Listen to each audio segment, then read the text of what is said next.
My boss replaced me with his daughter. 2 weeks later, our biggest client requested a meeting, specifically asking for me by name.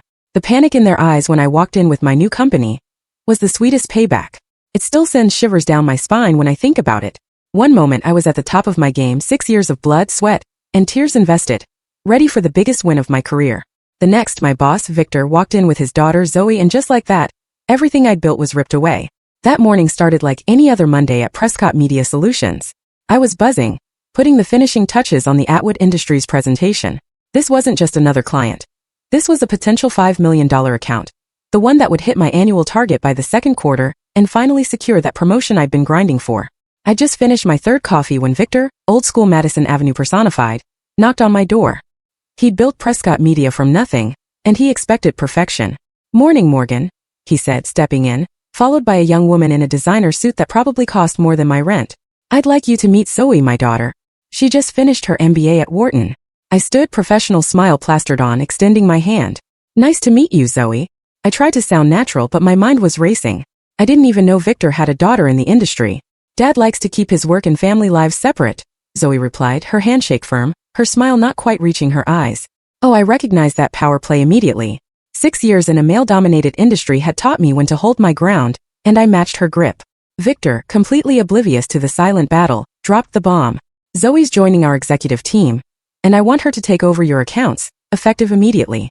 You'll transfer all your client files and brief her on ongoing projects by end of day." My head spun. "All my accounts? Including Atwood? I've been working on that presentation for months, and the meeting is this Friday." I blurted out. "Especially Atwood." Victor cut me off, his tone leaving no room for argument. "Zoe has some fresh ideas that align perfectly with what they're looking for." I tried to argue, but I've built the entire strategy based on my conversations with their CMO. He interrupted again. "You're being reassigned to our legacy accounts. Janet will email you the details this afternoon." Legacy accounts. That's corporate speak for clients who barely spent money but demanded constant hand-holding. The ones no one wanted because they offered minimal commission and maximum frustration. This wasn't a reassignment. It was a demotion, gift wrapped in corporate pleasantries. "I see," I managed, trying to keep my voice steady. "And may I ask why?" "My performance reviews have been excellent, and I've increased my portfolio's revenue by 32% this year alone." Victor's expression hardened. "This isn't a reflection on your performance, Morgan. It's a strategic realignment. Zoe brings valuable connections and a fresh perspective." Translation: Zoe was family and I wasn't. After they left, I just sat there motionless. 6 years of late nights, working weekends, sacrificing my personal life, all erased in a 5-minute conversation. The promotion I'd been promised was clearly going to the boss's daughter, regardless of her qualifications. My phone buzzed. It was Elise, our creative director and my closest ally. "Just heard. Conference room C in 10 minutes. Bringing coffee." Elise was waiting with 2 large cups. At 45, she'd survived 3 decades in advertising and had the battle scars to prove it. She didn't pull up the ladder behind her. She became a mentor. "So," she said, sliding a cup toward me, "the prodigal daughter returns." I nearly choked. "Returns? You knew about her." "Zoe had interned here 7 years ago, right before I joined. It didn't go well," Elise explained. "She expected special treatment. Clients didn't respect her, and Victor eventually sent her to business school instead of fast-tracking her into management like she wanted. And now she's back with an MBA and a direct line to the corner office," I said bitterly. "With something to prove," Elise corrected. "And using your client list to do it." I stared into my coffee. "I don't understand why Victor would do this. I've made him a fortune." Elise leaned forward. "Family businesses are complicated, Morgan. Victor's been under pressure from his ex-wife, Zoe's mother. The divorce settlement included a clause about Zoe eventually taking a leadership role. This has been coming for years. So I'm just collateral damage in a family drama?" I asked. "That's not fair." "No, it's not," Elise agreed. "But fairness doesn't drive decisions in corner offices. Power does." I spent the rest of the morning assembling client files, trying to keep my composure as colleagues, who'd heard the news, stopped by. Their expressions ranged from sympathy to poorly disguised satisfaction. I'd made my share of rivals on the way up. By lunchtime, Janet from HR had emailed my new portfolio. 15 legacy clients, most barely active, collectively worth less than one of my previous mid-tier accounts. The message was clear. I was being sidelined into irrelevance. As I organized the Atwood presentation materials for handover, Zoe appeared in my doorway. "I thought we could go through the Atwood brief now," she said, not bothering to ask if I was available. For the next 2 hours, I walked her through 6 months of work: market research, competitive analysis, creative concepts, media strategy. I explained Atwood's unique challenges, their conservative CMO's preferences, and the subtle politics between their marketing and product teams. Zoe took minimal notes, interrupting occasionally with questions that revealed her inexperience despite her prestigious degree. This strategy seems very safe, she commented, flipping through the deck. Shouldn't we be pushing them toward more disruptive approaches? That's what we learned at Wharton. James Atwood is a third-generation CEO who personally signs off on marketing decisions. I explained, trying to keep the frustration from my voice. He doesn't respond well to what he calls marketing gimmicks. Trust me, I've tested those waters. Well, perhaps he just hasn't had the right person presenting those ideas, Zoe replied with the confidence of someone who'd never had a client reject a proposal. I'm making some changes to your presentation. More digital, less traditional media. More aggressive messaging. I bit my tongue. It's your presentation now. I've outlined what's worked with them in the past, but you should certainly make it your own. Her smile was thin. That's exactly what I intend to do. By the end of the day, I transferred all my files, sent introduction emails to my former clients explaining the exciting transition, as Victor had instructed, and cleaned out my prime office. My new office was on the lower floor, half the size, with a view of the parking garage instead of the Chicago skyline. As I placed my plants on the windowsill, trying to brighten the depressing space, my phone rang. It was Caroline from Lockhart Industries, one of my biggest former clients. Morgan, what's this email about? You no longer handling our account? Is this a joke? Closed my office door. Unfortunately not. Prescott is restructuring, and the owner's daughter will be taking over your account. The owner's daughter? I've never even met her. We've worked with you for 3 years. Caroline's indignation was clear. Did something happen? Are you leaving the company? No, just taking on different responsibilities. I chose my words carefully, knowing bad-mouthing the company would only make me look unprofessional. This is ridiculous. We chose Prescott because of you, not because of the company name. Her loyalty warmed me, but I knew how these situations played out. I appreciate that, Caroline. Zoe is very qualified, and I'm sure she'll take good care of Lockhart. After we hung up, I sat in my new smaller chair, in my new smaller office, and allowed myself 5 minutes of pure unfiltered rage. I'd given this company everything. Canceled vacations, worked through pneumonia, sacrificed relationships. And in return, I'd been replaced without warning by someone whose primary qualification was her last name. When my 5 minutes were up, I dried my eyes, reapplied my makeup, and made a decision. I would not go quietly into professional obscurity. I wouldn't quit. That would only reinforce the idea that I couldn't handle setbacks. Instead, I would excel so dramatically with these unwanted accounts that Victor would be forced to recognize his mistake.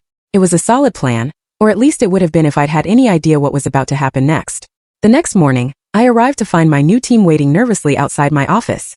Unlike my previous team of ambitious, high-performing account executives, this group looked beaten down by years of managing difficult clients with minimal budgets.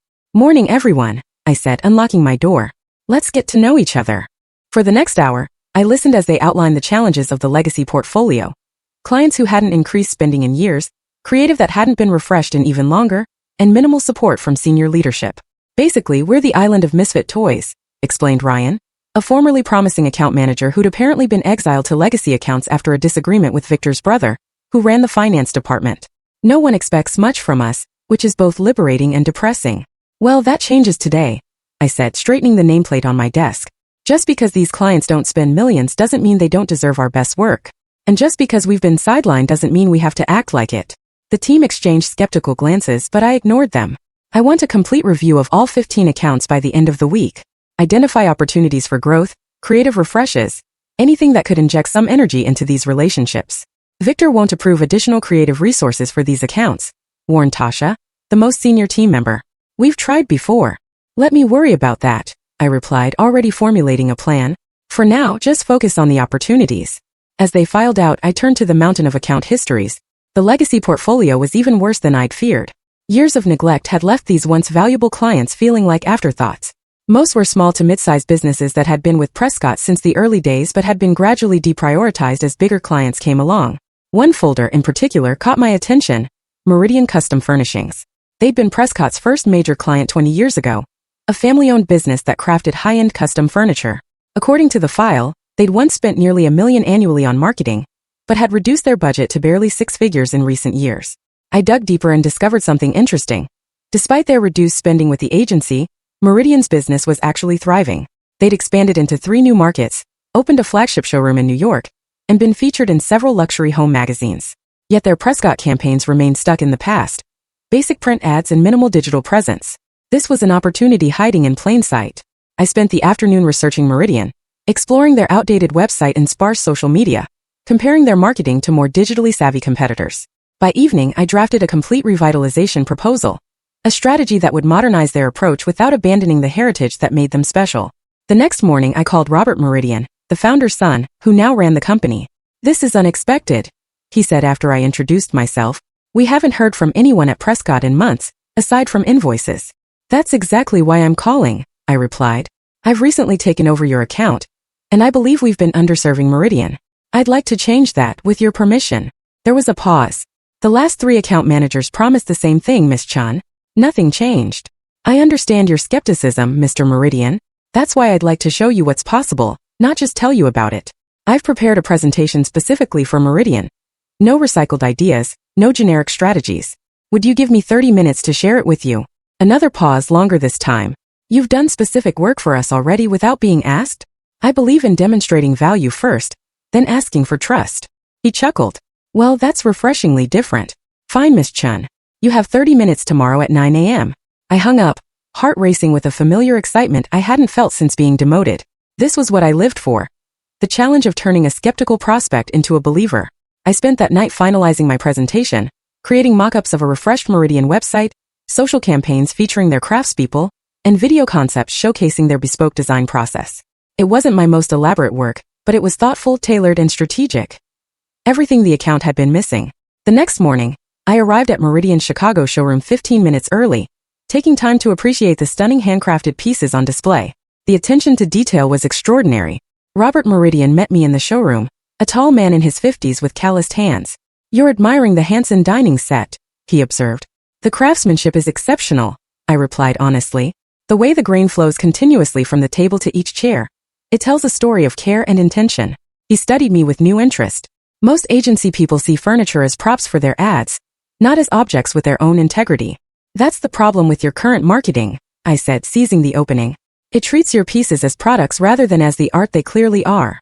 My 30 minutes turned into 2 hours as Robert called in his marketing manager and lead designer to hear my ideas. I showed them how digital storytelling could showcase their craftsmanship, how targeted social campaigns could reach wealthy millennials, and how their sustainability practices could become a cornerstone of their brand narrative.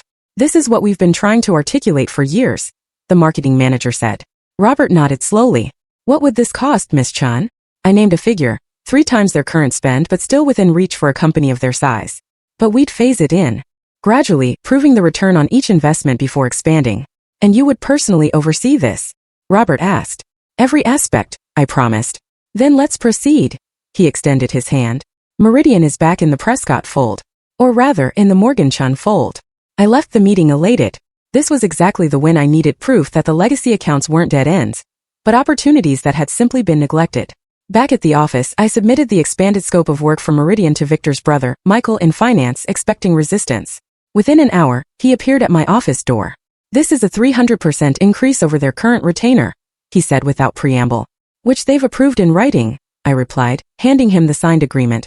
"They're thrilled to be working with someone who understands their brand again." Michael frowned. "Legacy accounts don't get this kind of attention. We keep them on maintenance mode for a reason." "And what reason is that?" His expression suggested I'd asked something obvious. "Resource allocation. We focus on the major growth accounts and ignore the potential and existing relationships," I finished. "That seems short-sighted." "It's not your place to question established strategy," Michael said, his tone hardening. "I'll have to discuss this with Victor." "Please do," I replied calmly. "I think he'll be interested to hear that Meridian has increased their budget by $300,000 after a single meeting." Michael left without another word, but the confrontation had made one thing crystal clear. The Prescott family wasn't just reorganizing for the sake of Zoe's career. The legacy accounts were deliberately being kept small, possibly to justify their eventual elimination. My success with Meridian had just disrupted that plan. Over the next week, I applied the same focused approach to 3 more accounts, securing modest increases from each. My team's energy was transforming as they saw what was possible with actual leadership and attention. Even Ryan, the most cynical member, had started coming to me with ideas for revitalizing his accounts. Meanwhile, office gossip provided updates on Zoe's progress with my former clients. The Lockhart presentation had apparently gone fine, though not spectacularly. The Hanson media pitch had been postponed twice, and the crucial Atwood presentation was scheduled for Friday. Tomorrow, I was reviewing campaign analytics for one of my newly engaged clients when Elise appeared in my doorway, closing the door behind her. "You need to hear this," she said in a low voice. "Zoe completely gutted your Atwood presentation. Ignored everything you told her about their conservative approach. She's going in with some radical digital-first strategy that their CMO is going to hate." I forced myself to shrug. "Not my circus, not my monkeys anymore. Morgan," Elise's voice was serious.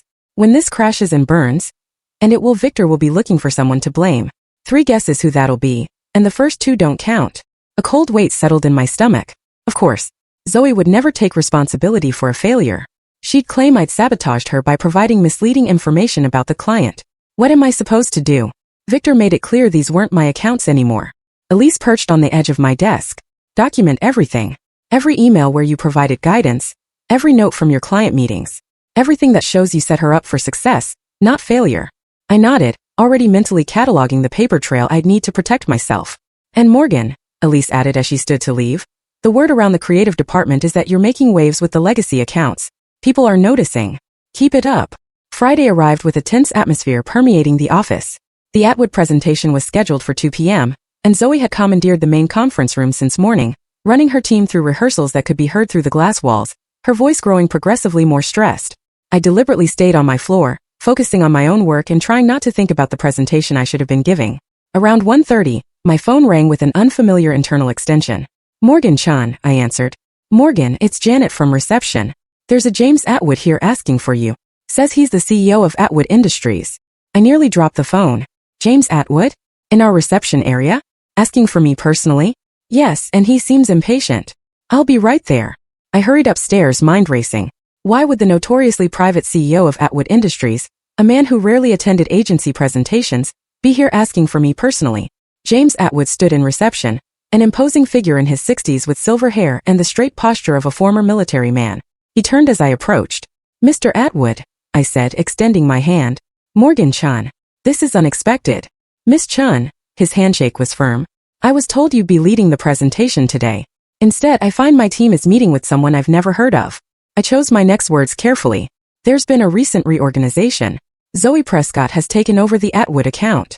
"And why is that?" "Our CMO spoke highly of your understanding of our brand." "It was a leadership decision," I replied diplomatically. "Zoe is actually the owner's daughter and has just joined the executive team." Something shifted in James Atwood's expression. "I see. A family appointment, rather than a merit-based one." Before I could respond, Victor rounded the corner with Zoe close behind, both looking alarmed to find the CEO in reception rather than the conference room. "Mr. Atwood," Victor exclaimed. "We were expecting you in the presentation. Is everything all right?" "No, Mr. Prescott, it isn't," Atwood replied bluntly. "I specifically came today because I was told Morgan Chan would be presenting. I make time for people who understand our business, not for family appointments." The color drained from Victor's face. "There's been a misunderstanding. Zoe is exceptionally qualified to present a strategy for a company she's never engaged with." "I doubt that." Atwood turned to me. "Miss Chan, are you familiar with the presentation scheduled for today?" I felt 3 pairs of eyes fixed on me intently. "I developed the original strategy, yes. Though I believe Miss Prescott has made significant changes." "And do you still stand behind the original strategy you developed?" I met his gaze directly. "Completely." James Atwood nodded once. "Then you'll present it now." Victor started to object, but Atwood cut him off with a raised hand. "Mr. Prescott, I respect your right to run your business as you see fit. I have the same right with mine. Either Morgan Chan presents, or Atwood Industries will be seeking a new agency relationship, effective immediately." The moment hung suspended in the reception area. Victor's shock, Zoe's barely concealed fury, and my own stunned surprise, creating a tableau of corporate drama. Finally, Victor nodded stiffly. "Of course, Mr. Atwood. Morgan will present." He turned to me, professional smile firmly in place despite the tension in his jaw. "Morgan, perhaps you could use the small conference room to review the presentation materials before we begin." I nodded, maintaining my composure despite the emotional whiplash. "Give me 15 minutes, Mr. Atwood." "Take 20, he replied. "I want your best work, not your rushed work." As I turned toward the conference room, I caught a glimpse of Elise watching from the creative department, a small smile playing at the corners of her mouth. This unexpected turning of tables was just the beginning of a transformation that would reshape not just my career, but the entire power structure of Prescott Media Solutions. In the small conference room, I quickly downloaded my original presentation from the cloud backup I'd wisely created. Scrolling through it confirmed my suspicions. Zoe had indeed gutted the strategy I'd carefully crafted based on months of relationship building with Atwood's team. Gone was the heritage-focused approach that respected their 75-year company history. In its place stood flashy digital concepts that might work for a tech startup, but would alienate Atwood's traditional manufacturing clientele. I restored my original slides, adding only a few minor updates to reflect market changes from the past week. As I worked, the door opened and Elise slipped in, closing it quietly behind her. "Need a second set of eyes?" she asked, already pulling up a chair. "Always," I replied, grateful for the support. Zoe completely rewrote the strategy. It would have been a disaster. Elise scanned through the presentation. Classic case of MBA syndrome, thinking theoretical knowledge trumps actual client relationships. She pointed to a slide. "You should emphasize the ROI data here. James Atwood is famously numbers-driven." We spent the next 15 minutes refining the presentation, with Elise offering insights from her previous interactions with Atwood executives. Her suggestions were subtle but valuable, highlighting certain data points, rearranging the flow for maximum impact, adding context that would resonate with the CEO specifically. "Victor's in panic mode," Elise informed me as we wrapped up. "I've never seen him this rattled. James Atwood almost never attends pitch meetings, and he certainly doesn't make demands about who presents. Why would he care who presents as long as the strategy is solid?" I wondered. Elise gave me a knowing look. "Because people like James Atwood didn't build empires by trusting institutions. They trust people. You obviously made an impression during your research phase." A light knock interrupted us, and Janet from reception appeared. "They're ready for you in the main conference room." The walk down the hallway felt surreal. Just 3 days ago, I'd been exiled to the lower floor, written off as yesterday's news. Now I was walking back into the spotlight because a CEO had specifically requested me by name. The significance wasn't lost on anyone. Whispers followed in our wake as staff members processed this unexpected development. The main conference room fell silent as I entered. Around the large table sat the Atwood team. Their CMO Thomas Powell, whom I'd worked with extensively, their product director Anita Voss, and 3 other executives I recognized from my research. James Atwood sat at the center, his presence commanding attention despite his relaxed posture. On the Prescott side, Victor sat stiffly at the head of the table, with Zoe beside him, her expression a masterful attempt at professional neutrality that couldn't quite hide her fury. The creative team looked confused by the last-minute presenter switch, shuffling through notes that now might not match my presentation. "Thank you for your patience," I said, connecting my laptop to the display system. "I'm Morgan Chun, Senior Account Director at Prescott Media." "We know who you are, Miss Chun," James Atwood replied with a hint of a smile. "That's why we're still here." I felt Zoe's glare like a physical force but kept my focus on the presentation. For the next 45 minutes, I walked the Atwood team through my strategy, a careful balance of traditional and digital approaches that honored their company heritage while positioning them for growth in evolving markets. I emphasized the craftsmanship that had made Atwood Industries a leader in precision manufacturing, drawing parallels to other heritage brands that had successfully modernized without losing their identity. Throughout, James Atwood remained engaged, asking pointed questions that I answered with confidence born from thorough research. Thomas Powell nodded frequently, occasionally adding context that supported my recommendations. The energy in the room shifted perceptibly as the presentation progressed, from initial tension to growing enthusiasm. "What I appreciate," James Atwood said as I concluded, "is that you clearly understand what makes Atwood different. We're not trying to be the newest or trendiest manufacturer. We've succeeded for 3 generations by being the most reliable, the most precise, the most consistent." "Excellence isn't trendy," I replied. "It's timeless. Our strategy simply makes that excellence visible to both your existing clients and the next generation of engineers and purchasing managers who might not automatically look to a 75-year-old company for innovation." James Atwood turned to Victor. "Your agency gets it. Or rather, Miss Chun gets it." He stood, signaling the meeting's end. "We'll proceed with Prescott Media as discussed, with Morgan Chun as our primary contact." Victor's smile remained fixed as he rose to shake Atwood's hand. "We are delighted to continue our relationship. I assure you that Morgan will receive all the resources needed to execute this strategy flawlessly." After the Atwood team departed, Victor immediately called for Elise, Zoe, and me to join him in his office. The walk there was silent, tension crackling between us like static electricity before a storm. Victor's office occupied the building's corner, with floor-to-ceiling windows overlooking the Chicago skyline, a visual reminder of his position at the company's peak. He sat behind his massive desk, fingers steepled, studying each of us before speaking. "That," he finally said, "was both the most impressive presentation I've seen this year, and the most embarrassing situation I've faced as CEO." No one responded. Elise remained professionally neutral while Zoe stared at a point just above her father's head, jaw tight. "James Atwood personally attending a pitch meeting and demanding a specific presenter." Victor shook his head. "In 25 years, I've never experienced anything like it. Morgan, explain how you developed such a relationship with him without my knowledge." I chose my words carefully. I didn't have a prior relationship with James Atwood. During my research phase, I conducted extensive interviews with their executive team and toured their manufacturing facilities. I spoke with their clients and their engineers. I immersed myself in their company culture to understand what truly differentiated them. And apparently impressed Thomas Powell enough that he mentioned you to his CEO, Victor concluded. I simply did my job thoroughly, I replied, maintaining professional modesty despite the vindication I felt. Victor nodded slowly, then turned to his daughter. Zoe, why did you discard Morgan's original strategy, given her obvious understanding of the client? Zoe straightened defensively.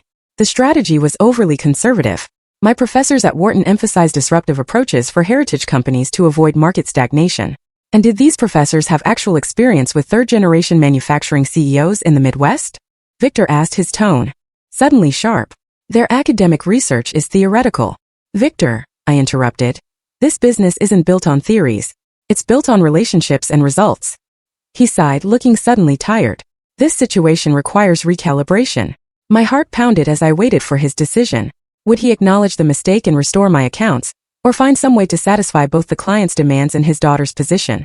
Effective immediately, Morgan will resume management of the Atwood account, Victor announced. She will also retain her current legacy portfolio. Not quite the full restoration I'd hoped for, but a significant victory nonetheless. Additionally, Victor continued, Morgan and Zoe will co-lead the pitch for Valencia Pharmaceuticals next month. My stomach dropped. Valencia was a potential game-changer. A multinational pharmaceutical company looking for a new agency after a decade with their previous partner. Every major agency in Chicago was competing for the business. Being forced to collaborate with Zoe, who clearly resented me and had already demonstrated her willingness to discard my work, would be a minefield. Co-led. Zoe's tone made the concept sound physically painful. Yes, Victor said firmly. Morgan has demonstrated exceptional client insight and relationship-building skills. You bring valuable strategic frameworks and fresh perspective. Together, you'll give us the best chance of winning Valencia. It was a diplomatic solution that pleased no one. I would keep Atwood but remain saddled with the legacy accounts while adding the pressure of a major pitch. Zoe would get the opportunity to work on Valencia but would have to share the spotlight. Now, Victor concluded, I suggest you both find a way to make this work. Elise, your creative team will support both the Atwood execution and the Valencia pitch. Let's not waste any more time on internal politics when we have clients to serve. As we filed out of his office, Zoe brushed past me without a word, disappearing down the hallway toward her office. Elise and I exchanged glances. Well, she said quietly, that could have gone worse. Or better, I replied, equally low. Co-leading with someone who just tried to erase my work isn't exactly a dream scenario. True, but you're back in the game. Elise smiled. And you've got something Zoe doesn't have, the respect of the staff who actually do the work. That counts for a lot in this business. Back at my lower floor office, I found my team gathered expectantly, news of the Atwood presentation having spread throughout the agency with remarkable speed. Is it true? Ryan asked as I approached. Did James Atwood really demand you as the presenter? It happened, I confirmed, unable to keep a small smile from my face. And you're keeping our accounts too? Tasha looked worried. They're not pulling you back upstairs completely? Her concern touched me. In just a short time, I'd managed to build genuine rapport with his previously demoralized team. I'm keeping both, I assured them. We'll continue the work we've started with the legacy portfolio. In fact, I have some ideas for Westbrook manufacturing that I'd like your input on, Ryan. The relief on their faces was palpable. For perhaps the first time, these account managers felt valued, not just as caretakers of accounts no one else wanted, but as meaningful contributors to the agency's success. The afternoon passed in a blur of congratulatory emails and strategy sessions with my team. By 6, most of the staff had departed, leaving the office pleasantly quiet. I was reviewing the latest Meridian campaign metrics when Zoe appeared in my doorway. She'd changed from a presentation outfit into more casual attire. Though casual for Zoe still meant designer jeans and a silk blouse that probably cost more than my entire wardrobe. We need to talk, she said, remaining in the threshold as if unwilling to fully enter my space. I gestured to the chair opposite my desk. Please. Zoe sat rigidly, examining my office with poorly disguised disdain. This is about Valencia, she said. I figured as much. I want to establish ground rules for our collaboration, she said, the word as if it tasted unpleasant. I've already developed a preliminary strategy, based on my analysis of their market position. Of course she had.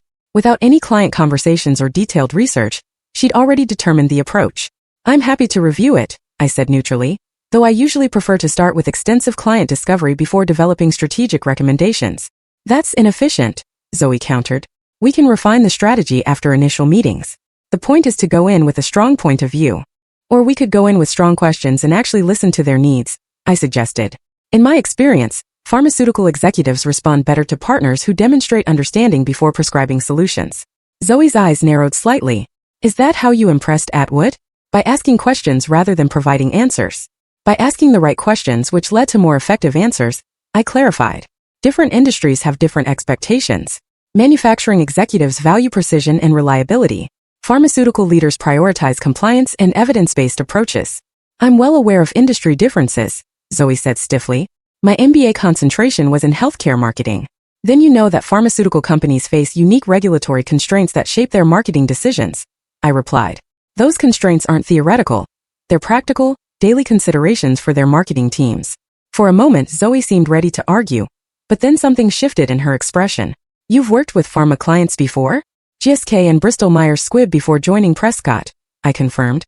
I led digital compliance strategy for their consumer health divisions. This information clearly disrupted her assumptions. She'd been operating on the belief that her prestigious education gave her an advantage, only to discover I had actual experience in the specific industry we were targeting. Why didn't you mention this to my father? She asked. He didn't ask, I replied simply. And until now, my pharmaceutical experience wasn't relevant to my accounts at Prescott. Zoe studied me with new calculation in her gaze. So you know the FDA marketing guidelines, the PAB code, the significant differences between consumer and professional pharmaceutical marketing? I do. She nodded slowly, seemingly coming to some internal decision. Then perhaps we should approach this differently. I'll share my preliminary strategy. You identify regulatory concerns or client-specific considerations I might have missed. It wasn't quite the equal partnership Victor had envisioned, but it was progress from her previous dismissiveness. That's a start, I agreed. But we should also align on our approach to the initial client meetings. Valencia's RFP specifically mentions their interest in agencies that demonstrate collaborative culture and unified leadership. If we appear divided, we've lost before we've begun. Zoe frowned, clearly having missed this detail in the request for proposal. Fine. We'll present a unified front to the client. She stood, smoothing her impeccable jeans. I'll send you my deck tonight. We can meet tomorrow to discuss. I'll review it and provide feedback, I promised, choosing not to point out that Saturday morning work sessions hadn't been part of my plans. After Zoe left, I leaned back in my chair, processing the interaction. Her approach had shifted from outright hostility to reluctant acknowledgement of my value, at least in the specific context of pharmaceutical marketing. It wasn't friendship or even true respect, but it was a crack in her armor of entitlement. My phone buzzed with a text from Elise. Drink at Lola's. You've earned it and I want details. Lola's was a small jazz bar. Upscale enough for privacy but relaxed enough that you could actually hear conversations. When I arrived, Elise had already secured a corner booth and ordered a bottle of champagne. This feels excessive, I said, sliding into the booth. Are you kidding? She laughed. James Atwood demanding you by name? Victor forced to backtrack on your demotion? Zoe knocked down a peg? If that doesn't deserve champagne, nothing does. She filled 2 glasses. To the power of doing your job exceptionally well. I clinked glasses with her, the celebration feeling both wonderful and slightly premature. It's a victory, but not a complete one. I'm still managing the legacy accounts, and now co-leading Valencia with someone who clearly resents me. True, Elise acknowledged. But you've changed the narrative. A week ago, you were being sidelined into obscurity. Now you're the account director who impressed James Atwood enough that he personally intervened on your behalf. That story will follow you throughout your career in this industry. She had a point. Advertising was as much about narrative as anything else, and the story of my professional identity had just taken a dramatic turn for the better. Zoe came to see me after hours, I told her, describing the interaction. She's already developed a strategy for Valencia without any client input. Typical, Elise snorted. The Prescotts have always valued decisive action over thoughtful consideration. Victor built this agency by being first to market with new approaches, even when those approaches weren't fully baked. That works for some clients, but pharmaceuticals are different, I said. They operate in such a regulated environment that they're naturally conservative. Pushing too hard, too fast just makes them nervous. Which you know from experience, Elise noted. Experience that I'm guessing Zoe doesn't have, despite her fancy MBA. She seems to have studied healthcare marketing academically, I confirmed. But there's a world of difference between case studies and actually navigating FDA regulations with real clients and real consequences. So you have leverage, Elise concluded. Knowledge she needs but can't easily acquire before the pitch. I hadn't thought of it that way, but she was right. My practical experience gave me something valuable to contribute, something Zoe couldn't simply override or dismiss without potentially jeopardizing the pitch. The question is, Elise continued, refilling our glasses, how do you use that leverage?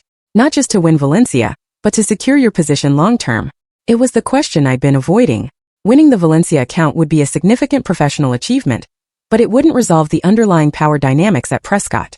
Zoe was still the owner's daughter, still positioned for eventual leadership regardless of her qualifications. I need to make myself indispensable, I said, thinking aloud.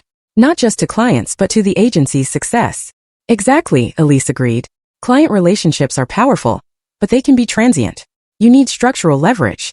Like the legacy accounts, I realized suddenly. Everyone's been treating them as dead weight, but I've already proven there's untapped potential there. If I can revitalize even half of them, you become the growth engine for an overlooked segment of the business, Elise finished.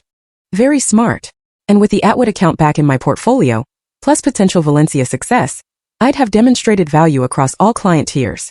The strategy was taking shape in my mind, but I'd still need internal allies beyond just you and my team. Elise smiled mischievously.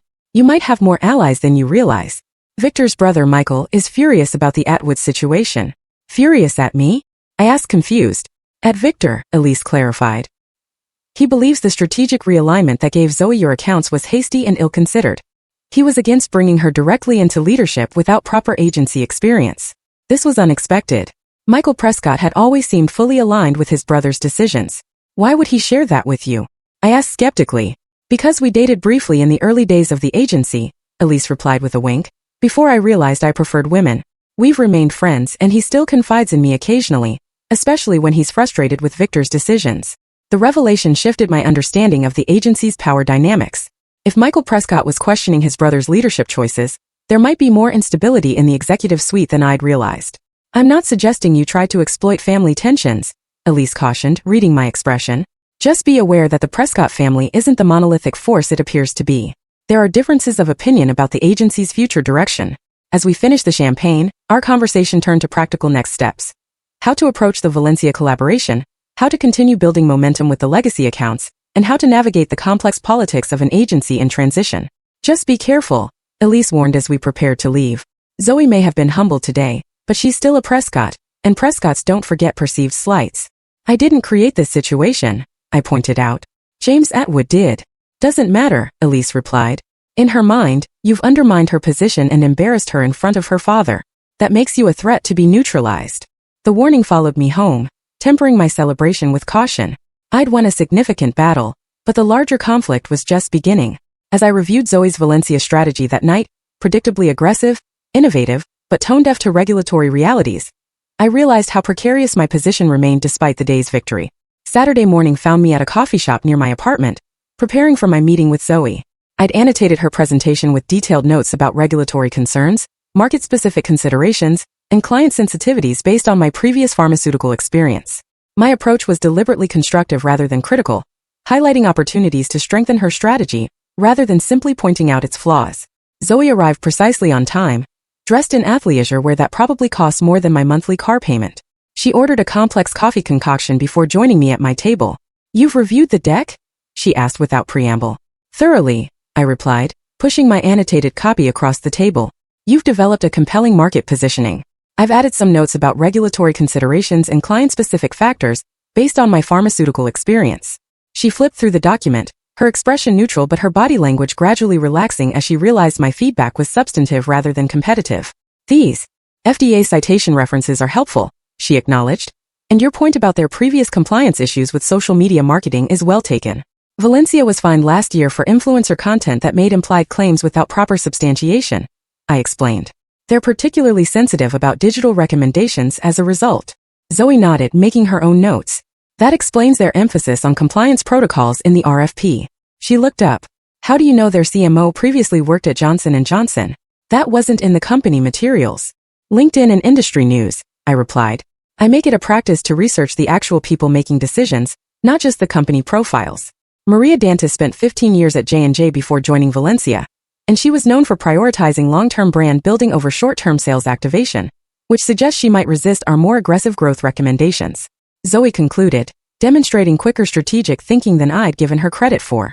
Not necessarily resist, but she'll want to see the balance between immediate results and sustainable brand equity, I clarified. J&J is famous for its patient-first marketing approach. That perspective doesn't disappear when executives change companies. For the next 2 hours, we worked through the presentation, finding unexpected common ground despite our different approaches. Zoe's academic training gave her a strong grasp of market analysis and competitive positioning, while my practical experience provided crucial context about industry-specific constraints and client expectations. We should request a tour of their research facilities as part of our discovery process, I suggested as we wrapped up. Pharmaceutical executives appreciate agencies that show interest in their science, not just their marketing challenges. Good point, Zoe agreed, making a note. We could also invite their regulatory affairs director to the initial meeting. Shows we understand the compliance team's role in their marketing decisions. I nodded, pleasantly surprised by her insight. Exactly. Breaking down the typical silos between marketing and regulatory demonstrates that we understand their unique challenges. As we gathered our materials, an awkward silence fell between us. We'd managed productive collaboration for 2 hours, but the underlying tension remained unresolved. Look, Zoe finally said, about the Atwood situation. It's business, I interrupted, wanting to avoid unnecessary drama. You didn't create the reorganization, and I didn't engineer James Atwood's intervention. We're both just navigating the situation as professionals. She studied me for a moment, seemingly weighing whether to accept this diplomatic framing. Fair enough, she finally said. For what it's worth, your original Atwood strategy was solid. I should have incorporated more of it rather than starting from scratch. The admission clearly cost her pride, making it all the more meaningful. Thank you, I replied simply. And your Valencia analysis is impressively thorough. With some refinement to address industry-specific nuances, it could be exactly what they're looking for. We parted with cautious professional respect. Not friendship, not alliance, but perhaps the beginning of a workable collaboration. As I watched her slide into her luxury SUV, I wondered if this tentative truce would survive the pressures of the coming weeks. The Valencia pitch would test not just our strategic thinking, but our ability to present a unified front despite our complicated history. Monday morning brought unexpected developments. I arrived to find my team gathered around Tasha's computer, expressions ranging from concern to outright alarm. What's happening? I asked, setting down my coffee. Westbrook Manufacturing just announced they're conducting an agency review, Ryan explained. All their marketing partnerships are being reevaluated, including us, Tasha added unnecessarily. Westbrook was one of my larger legacy accounts, a mid-size industrial equipment manufacturer that had been with Prescott for over a decade. They weren't a marquee client like Atwood, but they were stable, profitable, and politically significant because their CEO played golf with Victor regularly. Let me see, I said, reviewing the announcement on Tasha's screen. The language was standard corporate communications, phrases like strategic reassessment and ensuring alignment with future growth objectives that revealed little about the actual motivation. Have they reached out directly? I asked. Not yet, Ryan replied. This just hit the industry news an hour ago. I reached for my phone, scrolling through contacts until I found David Westbrook's number. The CEO had always been cordial during our limited interactions, though most of my contact had been with their marketing director. Mr. Westbrook's office answered, a polished assistant's voice. Good morning. This is Morgan Chun from Prescott Media. I'm hoping to speak with Mr. Westbrook regarding this morning's announcement. I'm sorry, Ms. Chun, but Mr. Westbrook is unavailable. I can connect you with Melissa Harper in marketing if you'd like. Melissa was their marketing director, a competent but cautious executive who rarely made significant decisions without extensive consultation. Yes, please, I replied, suspecting Melissa would have more insights anyway. After a brief hold, Melissa's voice came through, sounding slightly harried. Morgan, I was planning to call you today. I guess you've seen the announcement. Just now, I confirmed. I wanted to understand the situation directly from you. Is there something specific prompting the review? Melissa hesitated. It's complicated. The official line is that we're evaluating all vendor relationships as part of our 3-year planning process. And unofficially? I pressed gently. Another pause. Look, I probably shouldn't say this, but James Atwood called David last week. They serve on a manufacturing industry board together. James mentioned that Prescott had undergone some recent staffing changes that initially concerned him, but that a Morgan Chun had ultimately impressed him enough to maintain the relationship. My heart raced. James Atwood had not only demanded me as his presenter, but had apparently discussed the situation with other industry leaders. David was surprised to hear about staffing changes affecting client accounts, Melissa continued, especially since we hadn't been notified about any transitions at Prescott. He started asking questions about our account team, and well, here we are. I see, I replied, mind working rapidly. Melissa, I'd like to request a meeting with you and David as soon as possible to discuss how Prescott can continue supporting Westbrook's objectives. We're scheduling presentations with all potential agencies over the next 2 weeks, she explained. Janet from our office will send the RFP and meeting details today. After hanging up, I sat motionless, processing this development. What had begun as a personal professional setback was evolving into something with much broader implications. If James Atwood was discussing Prescott's internal reorganization with other industry leaders, the ripple effects could extend well beyond single accounts. I needed to inform Victor immediately, but first I gathered my team. Listen up, everyone. This isn't just about Westbrook. We need to contact every client in our portfolio today. Check in, reaffirm our commitment, and get ahead of any concerns before they become formal reviews. What exactly do we tell them? Ryan asked. We can't exactly say, sorry you got dumped into the legacy account wasteland, but we still value your business. We tell them the truth, I replied. That Prescott is evolving its account structure to provide more specialized attention to established clients with growth potential. We emphasize the dedicated resources now focused on their business and the opportunities we've identified for expanding their marketing impact. The team nodded, energy visibly building as they absorbed this positive framing of our situation. Ryan, you take the manufacturing clients. Tasha, focus on retail. Luis, handle the service businesses. I'll take Westbrook personally, plus check in with Meridian since they've just increased their investment with us. As they dispersed to begin calls, I headed upstairs to Victor's office, knowing the Westbrook news would reach him soon if it hadn't already. His assistant tried to deflect me, but I insisted the matter was urgent.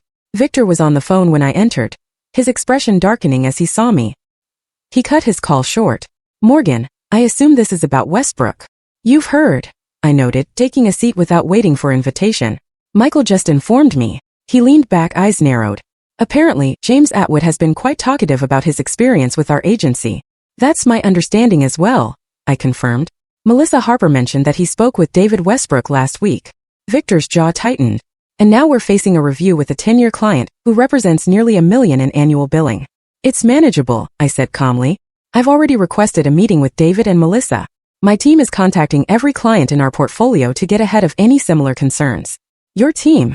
Victor repeated, emphasis on the possessive. The legacy accounts that were deliberately consolidated because they weren't growth priorities? Perhaps that classification needs reevaluation, I suggested. Meridian has already tripled their spending. Several others have shown similar potential with the right attention. Victor studied me, calculation evident in his expression. You're suggesting the legacy portfolio is actually an untapped growth opportunity? I'm stating it as fact, I replied confidently. These clients were neglected, not inherently limited. With proper strategy and attention, many could significantly increase their marketing investment. The implications hung between us. If I was right, the organizational restructuring that had demoted me to make room for Zoe had actually been strategically flawed, potentially putting millions in reliable revenue at risk. And Westbrook specifically? Victor asked. Can you retain them? If I lead the pitch personally and demonstrate our renewed commitment to their business, yes. David Westbrook values relationships and stability. He's conducting this review because he felt blindsided by changes he learned about from an industry peer, not because he's genuinely dissatisfied with our work. Victor nodded slowly, coming to a decision. You'll lead the Westbrook defense. Full resources. Whatever you need. And continue your revitalization efforts with the other legacy accounts. It wasn't quite a vindication, but it was an acknowledgement that my approach had merit, and that the agency now needed my client relationships more than I needed their organizational validation. As I turned to leave, Victor added, the Valencia pitch team meets tomorrow morning. I expect you and Zoe to present a unified strategy and approach. We've already begun aligning our thinking, I assured him. Despite our different perspectives, we're finding productive common ground. Back at my office, I found an email from Zoe requesting a meeting that afternoon to finalize our Valencia approach.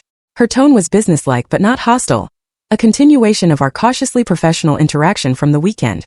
The organizational turbulence was far from resolved, but the power dynamics had shifted perceptibly. What had begun as a simple case of nepotism had evolved into a complex realignment of agency priorities, client relationships, and internal alliances. And somehow I'd found myself at the center of it all, not just fighting for my career, but potentially reshaping the future direction of Prescott Media Solutions. The Valencia pharmaceutical pitch became the unexpected catalyst for transformation at Prescott Media. After our initial strategy session, Zoe and I developed a rhythm of collaboration that surprised both of us. She brought academic rigor and bold conceptual thinking. I contributed industry knowledge and client insight. Together, we crafted an approach that honored Valencia's conservative heritage while pushing their marketing into thoughtfully progressive territory. I still think the patient testimonial campaign should lead with emotional impact, Zoe argued during our final preparation session. We'd taken over conference room B, presentation slides and research covering every available surface. Emotion works, I agreed, but pharmaceutical regulations require substantiation for every claim. If we lead with patient stories, Valencia's legal team will insist on so many disclaimers that the emotional impact gets buried. Zoe considered this, then suggested a compromise. What if we structure it as a day in the life content? Focus on how their medications improve daily functioning, rather than making specific claims about symptom relief. It was a smart solution that balanced emotional resonance with regulatory compliance. Exactly the kind of thinking that would impress Valencia's marketing team, while reassuring their legal department. That could work, I acknowledged. If we emphasize functional improvements rather than medical outcomes, we stay within the boundaries while still connecting emotionally. These moments of productive collaboration had become more frequent as we prepared for the pitch. The initial resentment remained present, but had been channeled into a competitive creativity that elevated our work. We still disagreed often, sometimes intensely, but the disagreements now produce better ideas rather than simply creating friction. Meanwhile, my efforts with the legacy accounts were bearing fruit.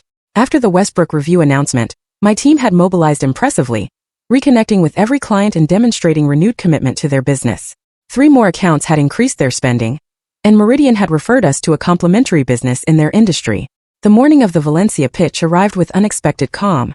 Zoe and I had rehearsed extensively, each understanding our role in the presentation. Victor would introduce the agency, Zoe would lead the strategic overview, I would handle the regulatory and implementation sections, and we would jointly present the creative concepts. Ready? Zoe asked as we gathered our materials in the reception area, waiting for the Valencia team to arrive. As ready as anyone can be when 10 million in potential billing is on the line, I replied with a wry smile. 20, she corrected. If they consolidate all their consumer brands with one agency. The stakes were indeed enormous, not just financially but symbolically. Winning Valencia would cement Prescott's position as a player in pharmaceutical marketing, opening doors to an entire industry segment we'd previously only touched peripherally. Victor joined us, adjusting his tie nervously. Everything prepared? Team aligned? Any last-minute issues? We're fully prepared, I assured him. Zoe and I have developed a comprehensive approach that addresses both Valencia's growth objectives and their compliance requirements. The subtle shift in dynamics wasn't lost on Victor. I had placed Zoe's name before mine, a small acknowledgement of her contributions that served as both professional courtesy and strategic positioning. If the pitch succeeded, we would share credit. If it failed, we would share responsibility. The Valencia team arrived with formal precision. 6 executives, including their CMO Maria Dantas, their regulatory affairs director, and surprisingly, their chief medical officer. The presence of the CMO, unusual for an initial agency pitch, signaled how seriously they were taking this review. Introductions made, we moved to the main conference room where Elise and the creative team awaited. The presentation unfolded with well-rehearsed precision, each of us handling our sections flawlessly while maintaining a unified narrative thread. Victor established Prescott's credentials, Zoe outlined our understanding of their market challenges, and I detailed our approach to navigating regulatory constraints while still delivering marketing impact. When we reached the creative concepts, Maria Dantas leaned forward, visibly engaged. Always a good sign.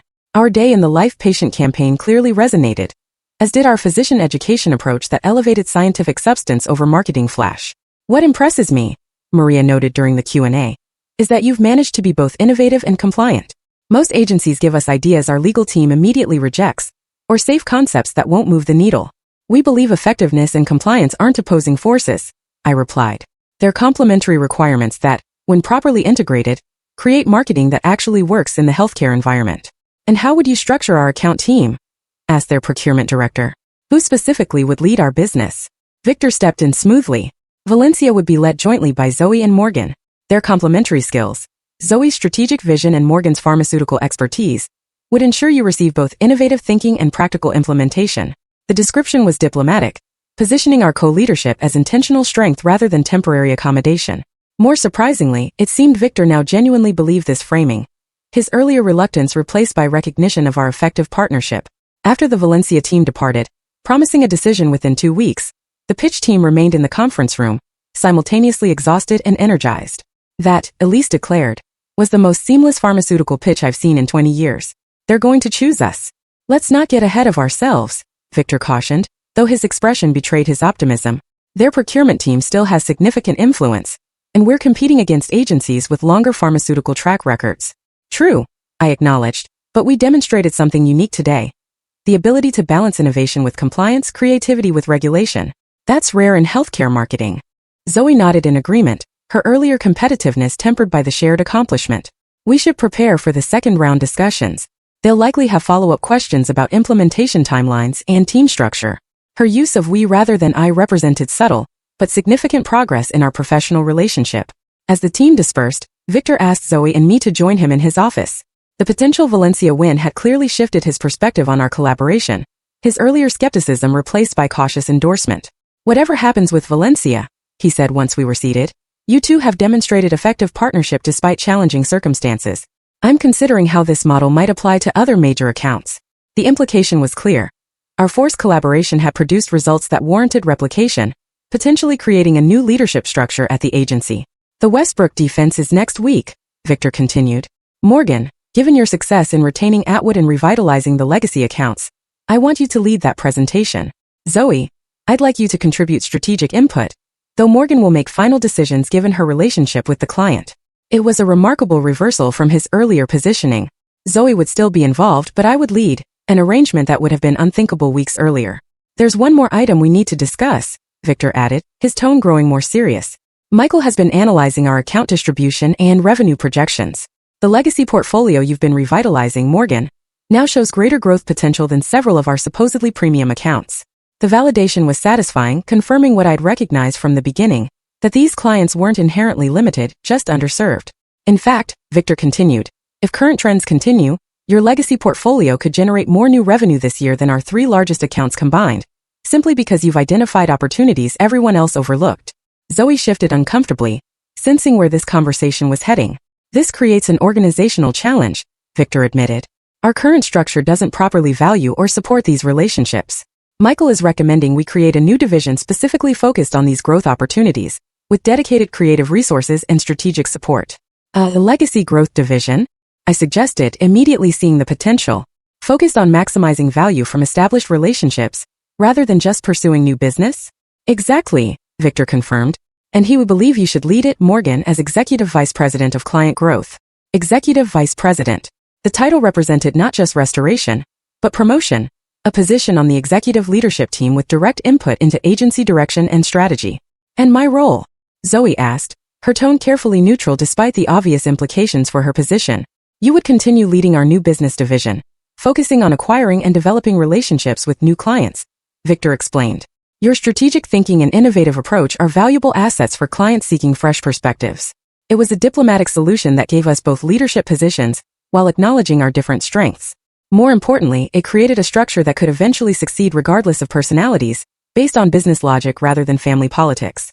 This restructuring would take effect after the Westbrook presentation, assuming we retain their business, Victor concluded. I'd like you both to consider the implications and provide input before we finalize details. As we left Victor's office, Zoe and I found ourselves in the strange position of having achieved an outcome neither of us had initially sought, a collaborative relationship.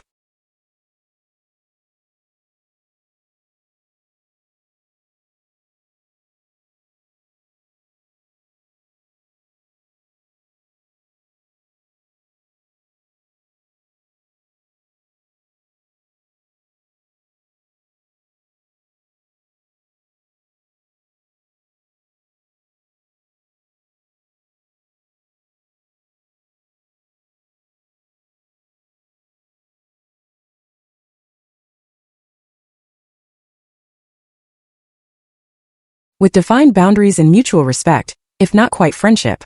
Executive Vice President, Zoe remarked as we walked toward our respective offices. Congratulations. It's well deserved. The acknowledgement, offered without evident resentment, surprised me. Thanks, I replied. The new business division suits your strengths perfectly. Valencia proves that. Assuming we win Valencia, she qualified, though her expression suggested confidence rather than doubt. We will, I replied with matching certainty. Our approach addressed exactly what they're looking for. Innovation within constraints, creativity with compliance. We reached the elevator that would take Zoe to the executive floor while I returned to my lower-level office, an arrangement that would soon change with my promotion. Morgan, Zoe said as the elevator arrived, I underestimated you. I saw your client relationships as something I could simply inherit, not recognizing they were built on expertise and trust that can't be transferred through organizational charts. The admission clearly caused her pride, making it all the more meaningful. And I misjudged you, I replied honestly. I saw your position as purely nepotism, not recognizing the genuine strategic value you bring to clients like Valencia. We both made assumptions that limited our effectiveness. The elevator doors opened, but Zoe held them, not quite finished. For what it's worth, I didn't know about the reorganization before it happened. Dad presented it as already decided when he told me about the position. This revelation shifted my understanding of the initial situation. Zoe hadn't engineered my demotion. She'd simply accepted the opportunity presented, as most ambitious professionals would. That actually makes sense, I acknowledged. Victor has always made unilateral decisions, then expected everyone to adapt without question. A management style I'm trying not to replicate, Zoe noted ruefully. Anyway, we should finalize the Westbrook strategy tomorrow. I have some thoughts on their industrial equipment marketing that might complement your approach. As Zoe ascended to the executive floor, I returned to my soon-to-be former office, reflecting on the remarkable evolution of our professional relationship. What had begun as adversarial competition had transformed into something more complex and ultimately more valuable. A partnership based on complementary strengths rather than identical perspectives. My team was waiting expectantly, having heard rumors about the Valencia pitch and potential organizational changes. How did it go? Tasha asked immediately. Exceptionally well, I replied. And there are bigger changes coming that affect all of us. I explained the proposed restructuring, watching their expressions shift from curiosity to excitement as they realized the implications. Rather than remaining the overlooked department handling unwanted accounts, they would become the growth-focused division, identifying and developing untapped potential. So we're not the island of misfit toys anymore? Ryan observed with cautious optimism. We never were, I corrected gently. We were the overlooked opportunities division. Now we're being recognized for the value we've already proven we can create. The Westbrook presentation the following week unfolded with similar success. David Westbrook, initially skeptical, responded enthusiastically to our renewed commitment and fresh strategic approach. Zoe's contributions complemented my established relationship with their team, creating the perfect balance of familiarity and innovation. I'll be honest, David said as we concluded. We initiated this review because we heard concerning things about Prescott's account management. But today's presentation demonstrated exactly what we're looking for. Strategic thinking combined with deep understanding of our business. Westbrook decided to remain with Prescott without even completing their planned review of other agencies. The decision arrived via email the very next day, representing not just retained business, but a powerful vote of confidence in our new approach. 2 days later, Valencia selected Prescott as their agency partner, citing our unique ability to navigate regulatory complexities while delivering breakthrough creative concepts. The initial contract covered their consumer brands, with explicit potential to expand to their professional marketing, representing exactly the growth opportunity Zoe had identified. The agency announcement of our new structure came the following Monday. Victor gathered the entire staff in the main conference area, Michael standing supportively at his side. Prescott Media Solutions is evolving, Victor began. For 25 years, we've built our reputation on creative excellence and client service. Today, we're announcing organizational changes that will enhance our ability to deliver both. He outlined the new structure. My client growth division focusing on maximizing existing relationships, Zoe's new business division pursuing strategic acquisitions, and Elise's expanded creative department supporting both with dedicated teams. This structure recognizes a fundamental truth about our business, Victor continued.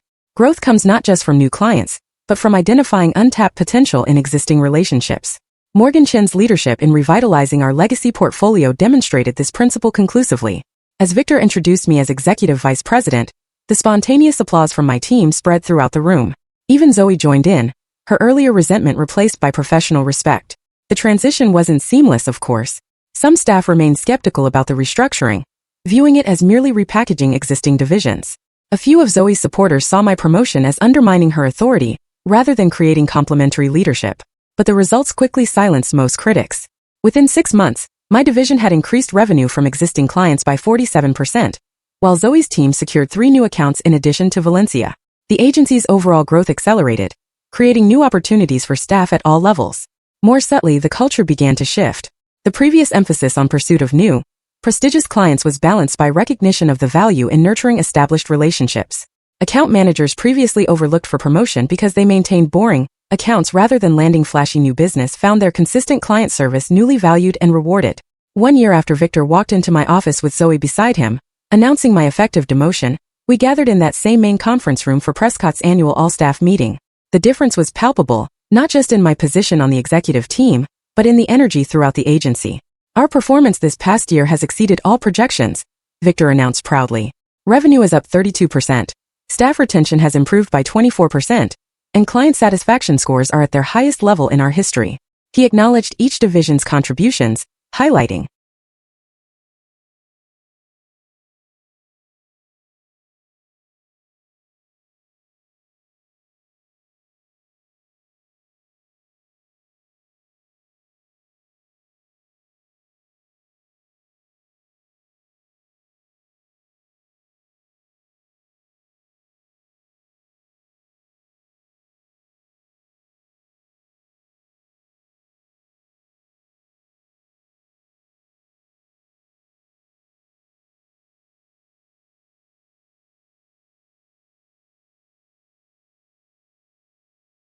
specific achievements and outstanding performers.